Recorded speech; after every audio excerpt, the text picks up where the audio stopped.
लगता है मैं आप लोगों से जो कुछ भी कहता हूँ आप लोग एक कान से सुनते हो, दूसरे कान से बाहर निकाल देते हो। नहीं सिद्धार्थ जी, आप गलत समझ रहे हैं। मुझे पढ़ाने की कोशिश मत करो बिंदिया, और इस बात को याद रखना कि आप तीनों इस घर में मेहमान हो। सिद्धार्थ, आप नहीं समझ रहे हैं। समझ तुम नहीं रही हो अवंतिका। इस वक्त हमारे बच्चे की सेफ्टी से ज्यादा जरूरी कुछ नहीं है, और जितना जल्दी तुम इस बात को समझ लोगी ना।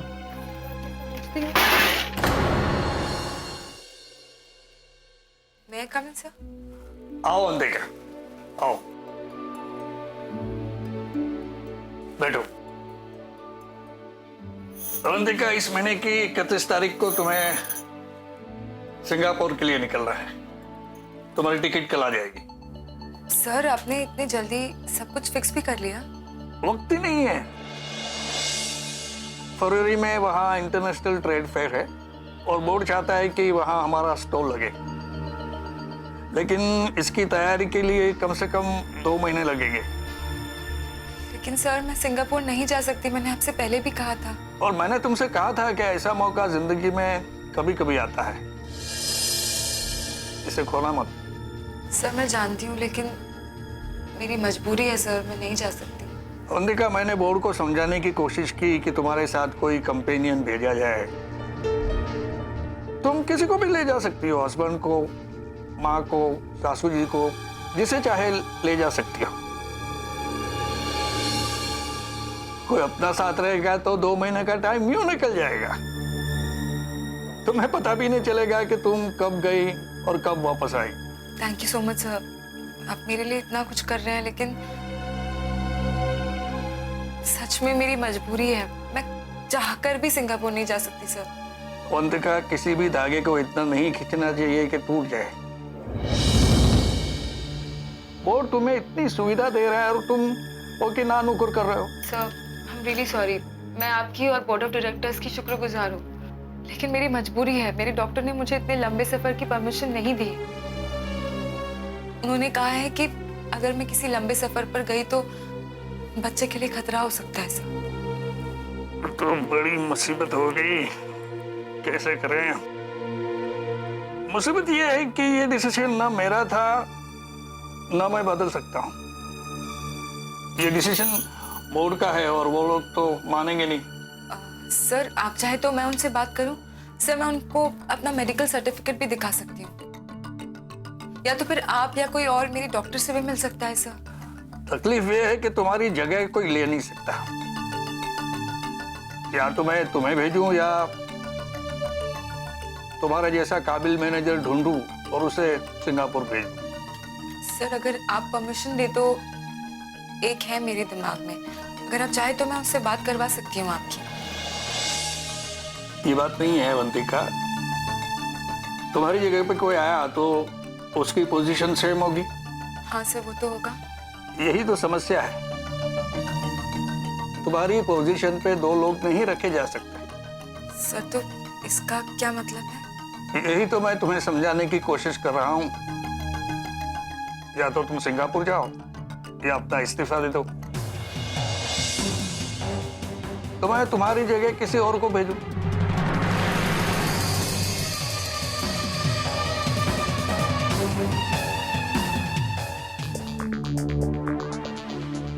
खाने अरे भाई खाना पराठा खाओ, मुफ्त का माल है। इसके साथ बेरहमी करना इंसान का फर्ज होता है। खाओ एक आधा पराठा खाओ। आपकी तरह खाती रही ना तो एक दिन मोटी हो जाऊं। बात भी सही है, मोटी हो जाओगी। वैसे ये मेगा खाना अच्छा बना लेती है। अच्छा, इस तरह मेरे बनाए हुए खाने की तो कभी आपने तारीफ नहीं की। भाई तुम जिस दिन ऐसा बनाने लगोगी तुम्हारी भी तारीफ कर देंगे। कैसी बात कर रही हो तुम? वाह वाह, क्या बात, क्या लाजवाब नजारा है। मेरे प्यारे मामा मामी किला फतेह कर आए है ना, और यहाँ बैठकर फुकट का खाना ठूसकर उसका जश्न मना रहे। अच्छा, तुम तो दिन भर बड़े बड़े पहाड़ तोड़ती हो ना। हम दोनों ही यहाँ मुफ्त का खाते हैं, तुम तो पूरा दिन मेहनत करके खाती हो, है ना। मामा जी, अपनी मामी को समझा दीजिए। इन्हें क्या डॉक्टर ने कहा हर बात पे पंगा लेने के लिए? देखो तुम मेरे ये मेरी मामी नहीं है बेटा, ये तुम्हारी मामी है। मैं थक गया ये कहते कहते। और पंगा इसने नहीं, तुमने लेना शुरू किया है। हम यहाँ चैन से बैठ के खाना खा रहे हैं, तुम खामोखा के कुछ भी सुनाने लगी। आप लोग चैन से खा रहे हैं इसलिए बोल रही हूँ। कुछ सोचिए, कुछ करिए जिससे हम लोग का भला हो। देखो बेटा, बुजुर्गों ने कहा है कि तूफान में अगर अपनी नाव बचानी है तो हाथ पैर मारना बंद करो। चुपचाप। तूफान कहाँ है? तूफान, हमें तो कोई तूफान नजर नहीं आ रहा। नहीं दिख रहा ना तुम्हें? दिखेगा अभी। ये अवंतिका की दवा बदलने वाले कांड से तुम बाल बाल बची हो। सिद्धार्थ ने कहा है कि ऐसी घटना दोबारा इस घर में घटी तो सबको देख लेगा, और तुमको तूफान ही नहीं नजर आ रहा। वाह। और सिद्धार्थ अपने बच्चे को लेकर बहुत ज्यादा चिंतित है। मुझे लगता है कि अब हमारी दाल नहीं गलेगी। बुजदिल होते हैं वो लोग जो छोटी छोटी बातों से डर जाते हैं, और हम बुजदिल नहीं हैं। बेवकूफ होते हैं वो जो जानबूझकर अपने ही पैरों पे कुल्हाड़ी मारते हैं। अगर अपने ही पैरों पे कुल्हाड़ी मारने का शौक नहीं है ना, तो कुछ दिन चुप बैठो। और अगर फिर भी तुमने कोई हरकत की और अगर तुम पकड़ी गई तो कान खोलकर सुन लो, हम दोनों से तुम्हारा कोई लेना देना नहीं होगा, समझी? अगर मामी अगर इसी तरह खामोश बैठे रहे तो हम लोग के हाथ में कुछ भी नहीं आएगा। कुछ नहीं होगा, कुछ नहीं होगा। अरे लाखों करोड़ों की जायदाद है, इसको धीरे धीरे लूटेंगे। ये वो खिचड़ी है, इसको जितना ठंडा करके खाओ उतना ही मजा आएगा। मामा जी, आपके ठंडे करने के चक्कर में अगर खिचड़ी खत्म होगी तो क्या खाएंगे आप? ऐसा नहीं होगा बेटा, बहुत बड़ी प्लानिंग कर रहा हूं। तुम थोड़े दिन शांत बैठोगी सब ठीक हो जाएगा। और तुम्हारे चक्कर में पराठा ठंडा हो गया, जाओ थोड़ा गर्म करवा के लाओ, जाओ। क्या कह रही हो? मामा मामी तुम्हारे भाई, पराठा तो गर्म करवाओ बेटा।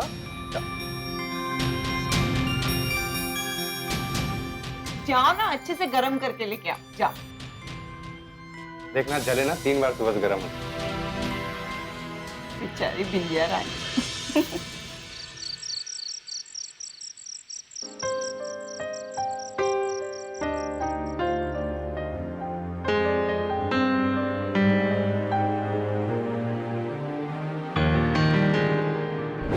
यही तो मैं तुम्हें समझाने की कोशिश कर रहा हूं।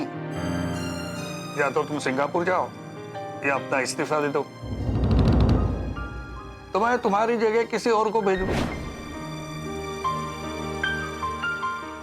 सिंगापुर तो मैं नहीं जा सकती, मुझे इस्तीफा ही देना पड़ेगा। लेकिन अगर सबको पता लग गया कि मेरा ये जॉब छूट गया है, तो ना तो सिद्धार्थ मुझे दूसरी नौकरी करने देंगे और ना ही मम्मी पापा, और माँ पापा तो बिल्कुल भी नहीं।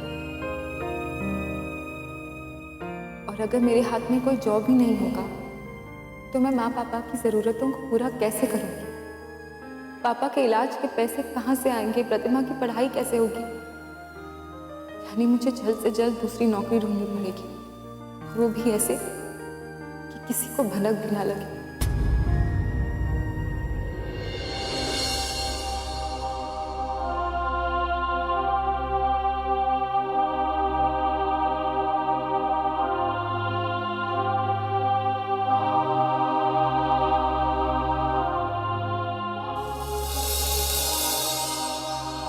क्या हुआ?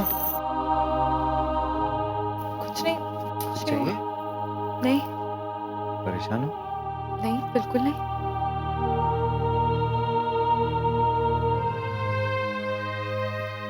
मैंने तुम्हें सिंगापुर जाने को मना किया इसलिए परेशान?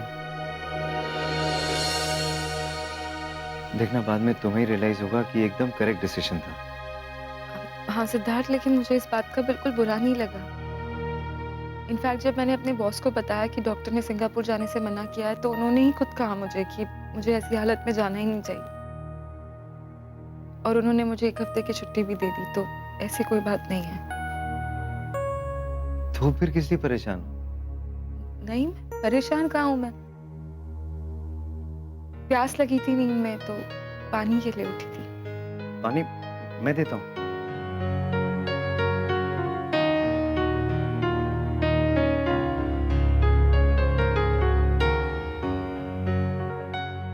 आराम से, आराम।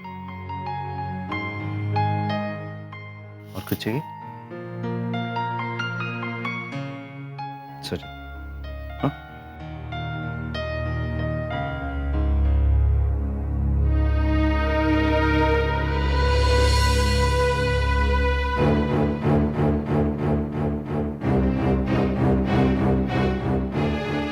Good night.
Mamma, dad, Avantika जल्दी आओ। क्या सिद्धार्थ? मम्मा कॉन्ग्रेचुलेशन। किस बात के लिए? पहला मिठाई खाइए, उसके बाद मुझे आशीर्वाद दीजिए, फिर मैं बताऊंगा किस लिए। अच्छा,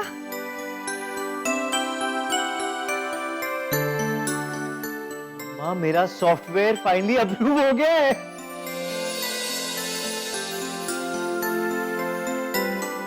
इतने महीनों के बाद मम्मा हो गया अप्रूव।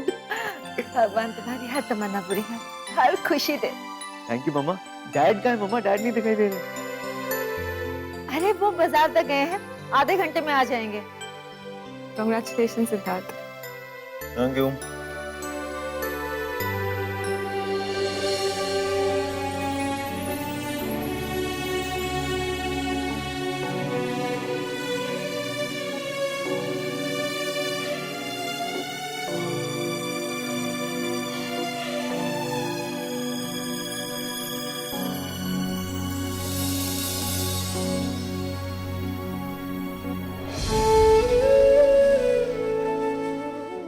मुझे ना 30% पार्टनरशिप भी मिली है।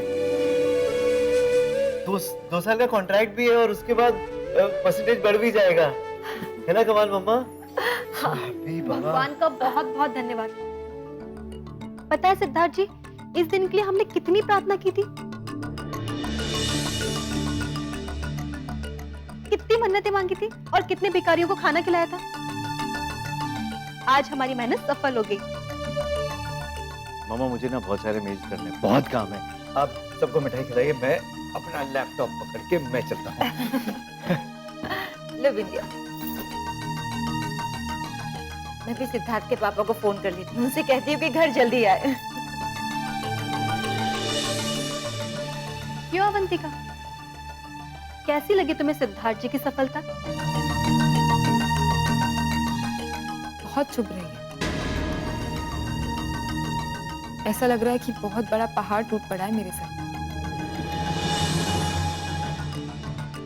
लगनी भी चाहिए, क्योंकि अब कुछ ही दिन तो बचे हैं तुम्हारे इस घर से बाहर जाने के। कितना पछता रही होगी ना अवंतिका तुम, ये सोच रही होगी कि काश तुमने सिद्धार्थ जी से झगड़ा नहीं किया होता तो आज तुम्हें ये दिन नहीं देखने पड़ते। पर अब पछताए का हो जब चिड़िया चुग गई खेत। यहाँ चिड़िया नहीं है, चील कौवे हैं खेत चुगने के लिए। वो तो शुक्र है कि सिद्धार्थ इतने भी भोले नहीं है जितना कि कुछ लोग उन्हें यहाँ समझते हैं। बोल लो, जितना बोलना है उतना बोलो, क्योंकि तुम्हारे इस घर से बाहर जाने के बाद बोलने की बारी हमारी होगी। ध्यान रखना विंध्या, कहीं बोलने की बारी का इंतजार करते करते जेल की बारी ना आ जाए।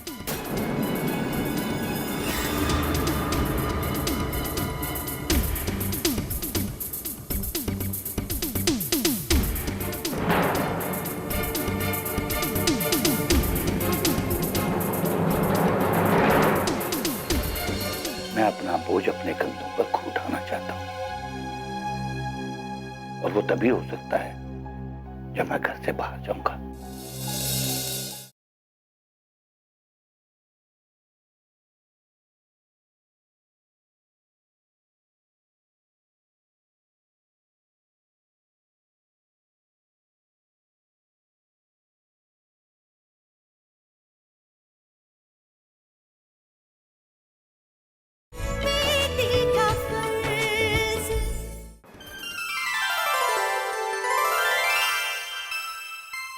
अरे वाह, भिंडी बना रही हो आज, मेरी फेवरेट।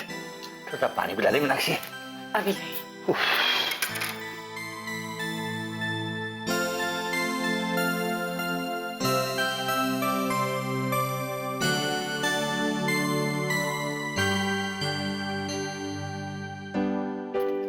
हाँ, थैंक यू।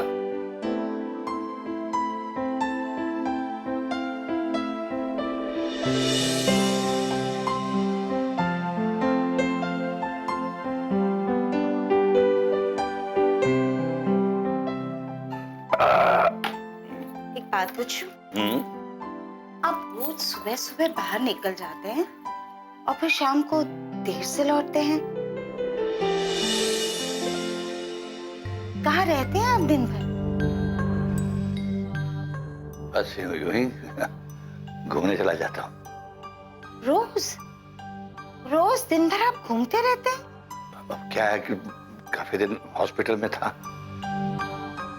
चार दीवारी खाने को आती है मेरे को, तो इसलिए ना घर के बाहर घूमने का दिल करता है। लेकिन आपको पता है ना, आपकी तबीयत अभी तक ठीक नहीं है, और इस तरह घर से बाहर रहना आपके लिए बिल्कुल ठीक नहीं है। भगवान ना करे कुछ ऊंच नीच हो गया तो कौन संभालेगा आपको? ये कैसी बातें करती हो? हजारों लोग होते हैं सड़कों पे चल रहे, कोई ना कोई संभाल लेगा। हाँ। सड़क पर घूमते रहते, शहरों की यही तो बात है कि हजारों सैकड़ों लोग घूमते फिरते रहते हैं, लेकिन जब मदद की जरूरत होती है तो कोई एक इंसान भी सामने से नहीं आता। बस मरते हुए इंसान को भी देखकर आगे बढ़ जाते हैं। अरे पानी तक नहीं पूछता, बस खड़े खड़े तमाशा देखते रहते हैं लोग। ये मीनाक्षी, आजकल तुम किसके साथ ज्यादा घूमती फिरती रहती हो है, जो तुम्हें ये बातें सिखाती है? चलो भाई मान लिया,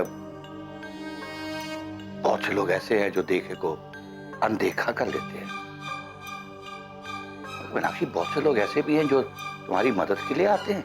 जो भी हो, आपका इस तरह से सारा सारा दिन घर से बाहर निकलना मुझे बिल्कुल पसंद नहीं है।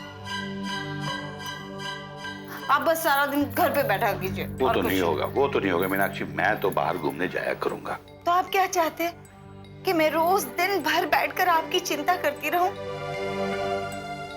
और मैं भी हॉस्पिटल पहुंच जाऊं? मीनाक्षी, ना तुम्हें कुछ होगा और ना ही मुझे कुछ होगा। सच तो यह है कि मैं काम करना चाहता हूं। मैं नहीं चाहता कि मेरा बोझ कोई और उठाए। मैं अपना बोझ अपने कंधों पर खुद उठाना चाहता हूं, और वो तभी हो सकता है जब मैं घर से बाहर जाऊंगा। ठीक है, तो मैं भी अवंतिका को फोन लगाती हूँ और उसे कहती हूँ कि उसके पापा को कुछ हो गया है। उटपटांग सी बातें करने लगे हैं, जानते हैं कि अभी बीमारी से उठे हैं और नौकरी करने की बात करते हैं। अवंतिका को फोन लगाकर, तुम्हें मेरी कसम है,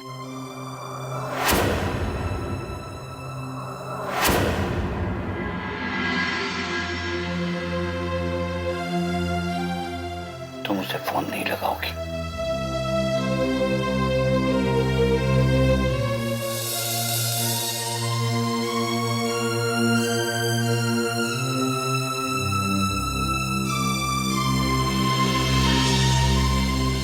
आपको शिकायत का मौका नहीं दूंगा। सर, मैं माफी चाहता हूं, हमारी कंपनी में आपके लिए कोई पोस्ट नहीं है।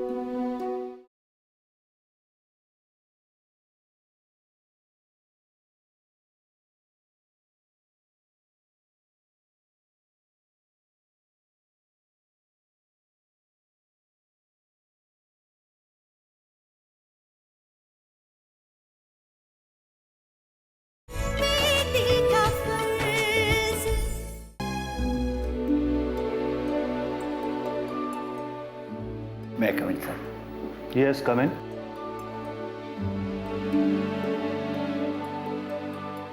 जी कहिए। जी मैं वो जॉब के इंटरव्यू के लिए आया था। बैठिए। Thank you. मुझे लगता है आपको कोई गलतफहमी हुई है। नहीं सर, मेरे पास 40 साल का एक्सपीरियंस है। मैं जॉब के इंटरव्यू के लिए ही आया हूँ। किस पोस्ट के लिए? देखिए, मैंने जब अपना कैरियर शुरू किया था तो जूनियर अकाउंटेंट के लिए किया था, और धीरे धीरे डिफरेंट कंपनीज में काम करते करते जब मैं रिटायर हुआ तो असिस्टेंट मैनेजर की पोस्ट से रिटायर हुआ था। मेरे पास उन कंपनियों के सर्टिफिकेट्स भी हैं और उनके नंबर्स भी हैं। आप चाहें तो फोन करके पता कर सकते हैं मेरे बारे में।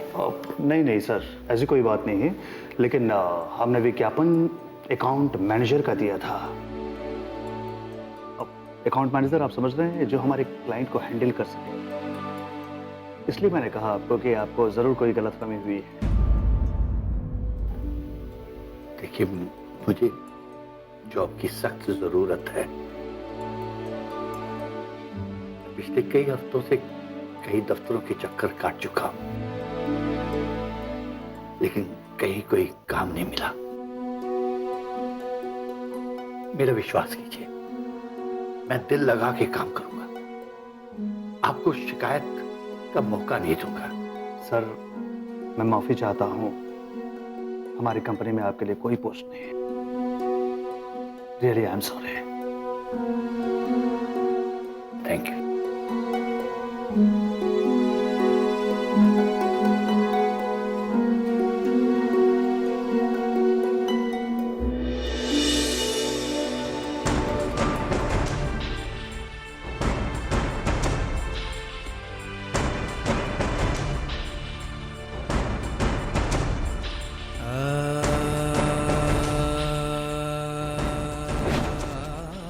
बैंक से नोटिस आया है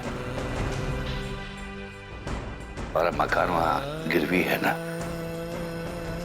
हाँ, तो पिछले 2 महीने से उनको किस्त नहीं दी है। ऑफिस का ही तो सारा झगड़ा है। और ऑफिस जाना बहुत जरूरी है अवंतिका के लिए। देखिए ना, ऐसी हालत में भी वो रोज ऑफिस जाती है।